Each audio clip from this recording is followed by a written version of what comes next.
আগের দিন রাতে থেকে ভিডিওটা শুরু করেছি। ছোটবেলা থেকে অনেক বেশি সে সাজনো আলু হয়েছে, অনেক বেশি সাজুগুজু করতে পছন্দ করে। বড় হলে যে কী হবে আল্লাহ ছাড়া কেউই জানে না। সো হ্যালো এভরিওয়ান, আসসালামু আলাইকুম। কেমন আছেন সবাই? এটা আগের দিনের রাত্রের ভিডিও ছিল। ওর বড় আম্মুকে শাড়ি পরতে দেখে আমার মেয়েটা একদমই পাগল হয়ে গেছে, তাকে শাড়ি পরিয়ে দাও। তো এত বড় শাড়ি কিভাবে পরাবে? তারপরেও দিয়েছে কোনোভাবে পরিয়ে। আর এই যে দেখুন, তারপরেই তাকে সাজুগুজু করিয়ে দেওয়া হয়েছে।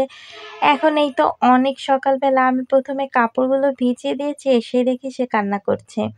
তারপর তার জন্য একটু সাবু রান্না করে তাকে খাইয়ে ঘুম পাড়িয়ে দিয়েছি। আর আজকে হচ্ছে ভর্তা ভাত আর ডিম ভাজি করেছিলাম।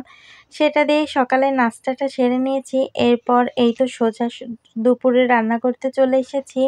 আর আজকে মেয়েটা এখনো ঘুমাচ্ছে, কারণ ও সকালবেলা একবার ঘুম থেকে উঠে এত বেশি কান্নাকাটি করছিল কি বলবো।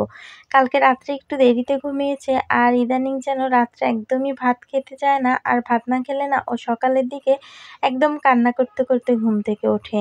উঠে আবার যদি একটু কিছু খাইয়ে দিই, ওর আবার সঙ্গে সঙ্গেই ঘুম চলে আসে। এই তো এইদিকে আবার এই যে আমি শাকগুলো ছোট ছোট করে কেটে নিলাম, আর সব কোটাকাটা এই হাতেই সেরে নিয়েছি। এখন শাকটা একটু সেদ্ধ হতে লাগুক, এইদিকে আমি পাটায় মশলাও বেটে ফেলবো। আর আজকে হচ্ছে শাক ভাজি করব, আর সেই সমুদ্রে সেই ছুরি মাছটাকে ভুনা করব। আগের দিন ধনেপাতা দিয়ে রান্না করাতে খুব একটা ভালো লাগেনি।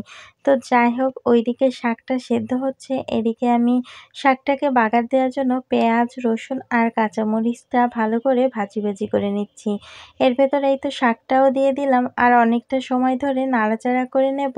আর পাশের চুলায় দিয়ে দেব।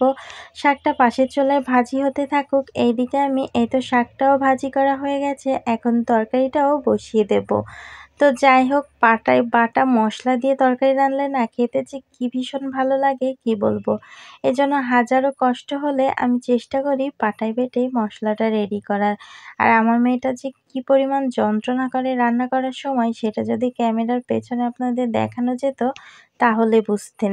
এইদিকে এই তো শাকটা আরও কিছুক্ষণ একটু ভেজে নিলাম। আমার কাছে কেমন মনে হচ্ছিল, একটু কাঁচা কাঁচা ছিল।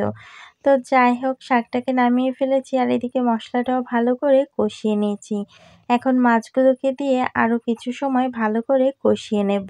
এই তো মেয়েটা যত বড় হচ্ছে তার দুষ্টামি যেন ততই বেড়ে যাচ্ছে। ছোটবেলায় কিন্তু এত বিরক্ত করতো না। আর এখন তো এসে রান্নাঘরে সমস্ত থালা বাসন ছড়াবে, সে নিজেও রান্না করতে চেষ্টা করবে।